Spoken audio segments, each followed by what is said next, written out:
কেন? দাড়ি যারা বেশি শেভ করে তাদের দাড়ি দ্রুত পাকে, এরপরে তারা রাখতে চাইলেও আর দাড়ি রাখতে পারে না। আর দাড়ি যারা ছাঁচে না, রেখে দেয়, এদের দাড়ি দ্রুত পাকে না। ইসলাম ধর্মের মধ্যে কল্যাণ, আল্লাহ নবীর বিধানের মধ্যে কল্যাণ, আপনি এর উল্টা দিকে গেলে আপনার জন্য অকল্যাণ। বোঝেন না তো বাস্তবতা। এই জন্য ইসলামী শরিয়াতে দাড়ির ব্যাপারে জোর দিয়েছে, আপনারা এটা অবহেলা করবেন না।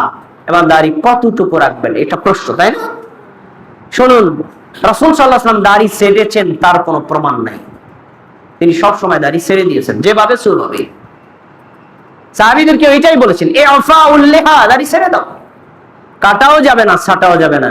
তবে বুখারীতে একটা হাদিস আসছে, আব্দুল্লাহ ইবনে ওমর রাদিয়াল্লাহু আনহু, তিনি যখন হজ ওমরা শেষ করতেন, ইহরাম থেকে হালাল হওয়ার সময় তিনি এইভাবে দাড়িটা ধরতেন, ধরার পরে অতিরিক্ত অংশটা কেটে ফেলতেন। এই একটা হাদিস আছে একজন সাহাবী থেকে, তিনি হজ ওমরা থেকে হালাল হওয়ার পরে করতেন, সবসময় করতেন, তার কোনো দলিল নেই। তিনি ছাড়া অন্য কোন সাহাবী করতেন, তার কোনো দলিল নেই। এজন্য দাড়ি ছাঁট করা হারাম, দাড়ি ছেড়ে দেওয়া ফরজ। এটা ইবাদত, এটাকে অবহেলা করা যাবে না। এটা ব্যক্তিত্বের একটা পরিচয়। দাড়ি রাখবেন সুন্দর করে, পরিপাটি করে, গুছগাছ করে আশ্রয় রাখবেন, যাতে দেখতে সুন্দর দেখা যায়। এবার আসুন, যদি কারো গায়ে, শরীরের হতে পারে, দাড়ির হতে পারে, বা মোচ হতে পারে, অথবা মাথার চুল হতে পারে, পেকে যায়, কি করবেন? এইটাও একটা ইবাদত। আমাদের সমাজে আমি এক সেলুনে বসলাম, দেখলাম এক ভাইয়ের, উনি ওই সেলুন যিনি চুল কাটেন, উনি বাইসা যেই চুলটা মানে পেকে গেছে, ওটা গোড়া থেকে কেটে দিচ্ছেন, কালো গুলো রাখছেন। হারাম। চুল যদি পেকে যায়, রাসূলুল্লাহ সাল্লাল্লাহু আলাইহি ওয়াসাল্লামের সহিহ হাদিস, তিনি বলেছেন যে একটা চুল পাকলে আল্লাহ রাব্বুল আলামিন তোমার আমলনামায় একটা নেকি দিবেন, একটা গুনাহ তোমার আমলনামা থেকে ক্ষমা করে দিবেন। আর চুল পেকে গেলে এটা তোমার ব্যক্তিত্ব, সম্মান, হ্যাঁ বাবকর, এটা তোমার জন্য সম্মান। আর আমরা সম্মানটাকে ডিলিট করতে চাই, কেটে।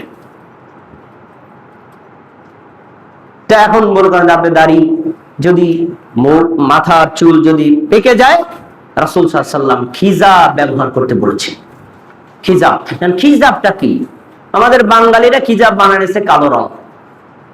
রাসূল সাল্লাল্লাহু আলাইহি ওয়াসাল্লাম হাদিসে স্পষ্ট করে বলেছেন, আবু বকর রাদিয়াল্লাহু তাআলা আনহুর বাবা আবু কুহাফাকে নিয়ে আসা হলো, বৃদ্ধ মানুষ, 100-এর বেশি বয়স, পুরো চুল দাড়ি সব পেকে গেছে।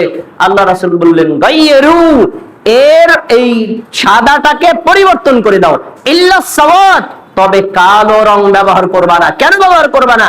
আর এক হাদিসে তিনি বলেছেন, যারা সাদা চুলে কালো রং ব্যবহার করে, লাম ইয়াজিদ রাইহাতাল জান্নাহ, ও জান্নাতে তো যাবে না, জান্নাতের ঘ্রাণও পাবে না।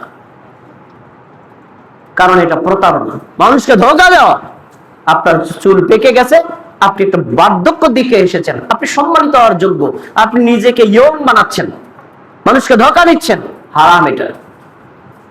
আমার জানা মতে সাধারণ মানুষ তো আছে, আমার পরিচিত অনেক বিখ্যাত আলেমও আছে, যারা দাড়ি পেকে গেলে কালো কলম দিয়ে ইয়ং সাজার চেষ্টা করে, ওরা জান্নাতের ঘ্রাণ পাবে না, রাসূলের হাদিস। এজন্য কালো ছাড়া হলুদ, লাল, সবুজ, অন্য যে কোনো রং দিতে পারেন। অন্য রং দিলে বোঝা যাবে আপনার চুল পেকেছে, কালো রং দিলে বোঝা যাবে না, এটাই প্রতারণা, হারাম। এজন্য আমরা নিজেদের চুল খেজাব দিব, কিন্তু অবশ্যই কালো রংটাকে বর্জন করব। এই যে কয়টি 6টি বিষয় বললাম, এগুলো সবই ইসলাম, ইমানের পাঠ, আবার শারীরিক পরিপাটির পাঠ। আমরা এগুলো অনুসরণ করার চেষ্টা